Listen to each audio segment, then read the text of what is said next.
তানিসুর রহমান প্রশ্ন করেছেন, এআই দ্বারা মুর্শিদের কোলে মাথা রাখার ছবি তৈরি করা কি বেয়াদবি? ধন্যবাদ মোহাম্মদ আনিস, তুমি বড় এক চমৎকার একটি প্রশ্ন করেছো। ইতিমধ্যে আমাদের মিডিয়া জগতে একটি ছবি ভাইরাল হয়েছে যে একটা ছেলে দেখলাম আমাদের গসেজামান হুজুর তাহির শাহ হুজুর কাবলার কোলের উপরে মাথা রেখে বসে আছেন। হুজুর কাবলা বসেছেন একটা গাছতলায় একটা চেয়ারের মধ্যে, সেই মাথা রেখে বসেছেন। নিশ্চয়ই এভাবে এআই দ্বারা ছবিটা তৈরি করা হয়েছে। আপনি দেখুন, এআই হচ্ছে একটি প্রযুক্তি। এই প্রযুক্তির মাধ্যমে যে কোনো মানুষকে পরিবর্তন করে যে কোনো ছবি এডিট করা যায়। তবে কথা হলো যে আপনি কার ছবি এডিট করছেন, কী জন্য করছেন। দেখুন, বিনা প্রয়োজনে ছবি উত্তোলন করে আমাদের ইসলামের শরীয়তে সম্পূর্ণ হারাম। তো আমাদের হাজরাত একরাম মাশায়েখ বুজুর্গ, আমাদের তৈয়ব শাহ হুজুর কাবলা, দাদা হুজুর কাবলা, বর্তমান মওজুদা হুজুর কাবলাগণ কেউ কিন্তু বিনা প্রয়োজনে ছবি উত্তোলন করা পছন্দ করেন না।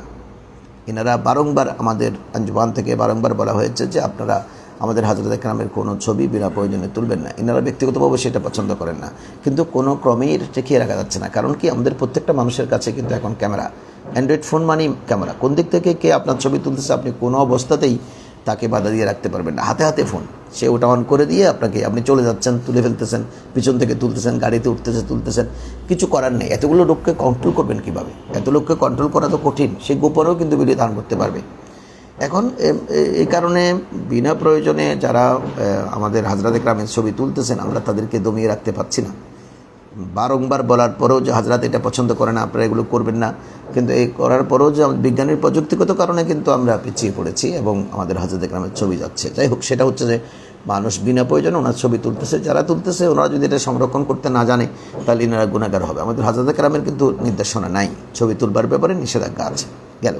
এখন এরপরে আপনি করছেন কি, আবার এআই দিয়ে ছবি এডিট করছেন। ধরুন, এআই হচ্ছে একটা প্রযুক্তি। এই প্রযুক্তি কিন্তু আপনি যারা বের করেছে ওরা তো কোনো ধর্মকর্ম মানে না, ওদের কোনো পর্দাও নাই, ওদের কোনো সম্মানও নাই, ওদের কোনো আত্মসম্মানবোধও নেই। কারণ আমরা তো এগুলো করি নি, আমরা করতে পারবো না।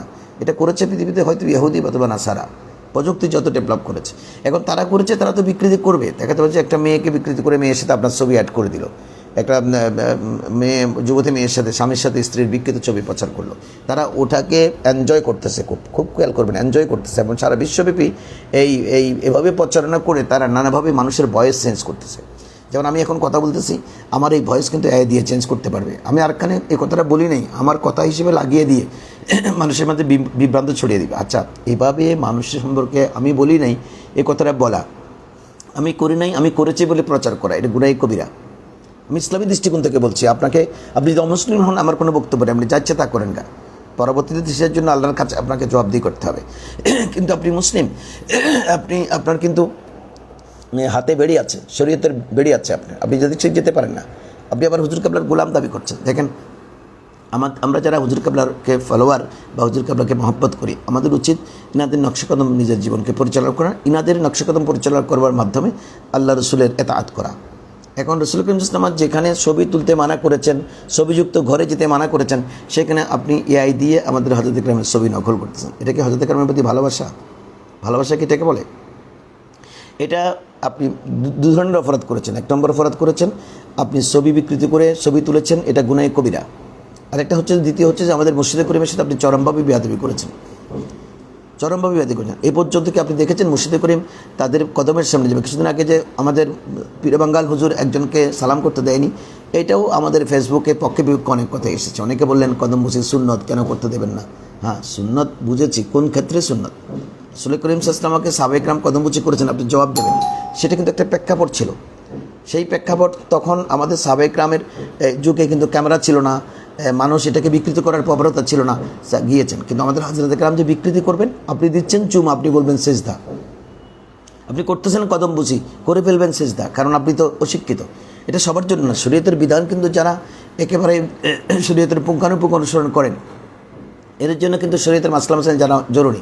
কিন্তু আমাদের দরবারে তো অধিকাংশ মানুষ কিন্তু এখানে লেখাপড়া করে শরীয়তের মাসলা মাসাইল জেনে আসেননি। এজন্য ইনারা অনেক সময় বিকৃত করতে পারে, কদম বুচি করতে গিয়ে সিজদা করে ফেলতে পারে। এজন্য হযরত একরাম ওখান থেকে এহতিয়াত করেছেন, কোনো ক্রমেই কাউকে ইনারা কদম বুচি করতে দেন না। এটা ইনাদের জন্য তাকওয়া এবং ইনাদের বিশেষত্ব। কিন্তু এটাকে বিকৃত করবার কোনো সুযোগ নাই। সেক্ষেত্রে আপনি গিয়ে ছবিটা এডিট করছেন। দেখেন, ছবি এডিট করতেছেন, একজন গৌসে জামানের ছবি এডিট করতেছেন, আপনি দরবারের মাশায়েখ হাজরাতের সাথে মস্ত বড় বেয়াদবি করেছেন। এজন্য যে করেছে তাকে ফাইন্ড আউট করে তাকে তওবা করানো দরকার এবং তাকে এই ছবি এখান থেকে উইথড্র করানো দরকার। ফাইন্ড আউট করা কিন্তু খুব সুবিধা। এখন একজন মানুষকে আপনি ওই যে সেট জিটিভি দিয়েও মানুষকে আইডেন্টিফাই করতে পারবেন, এই আইডিটা কে, তার নম্বর কত, মোবাইল নাম্বার কত, এটা কিন্তু ওরা বলে দেবে আপনাকে। বলার পরে আপনি তার সাথে মোবাইলে যোগাযোগ করে তাকে বলুন ছবিটা তওবা করে সেই ছবিটা ওখান থেকে ডিলিট করবার জন্য। 1 2 নম্বর হচ্ছে আমাদের এই ছবি থেকে বা এই ছবিতে বক্তব্য থেকে আমাদের অনেক কিছু জানবার আছে। আমাদের অনেক ভাই ইতিমধ্যে এর উপরে আমাদের হযরত ইকরাম মাশায়েখ হাজরাতের ছবি এডিট করছেন, এটাকে রং লাগাচ্ছেন। আমরা দেখেছি যে হযরত ইকরামের ছবি উঠেছে স্বাভাবিক, এটাকে একেবারে দাড়ি লাল করে ফেলতেছেন, চেহারা লাল করে ফেলতেছেন, ব্রু লাল করে ফেলতেছেন। এভাবে এগুলো কিন্তু মস্ত বড় বেয়াদবি না? আপনি কীভাবে পারেন আপনার মুর্শিদের গায়ে হাত দিতে?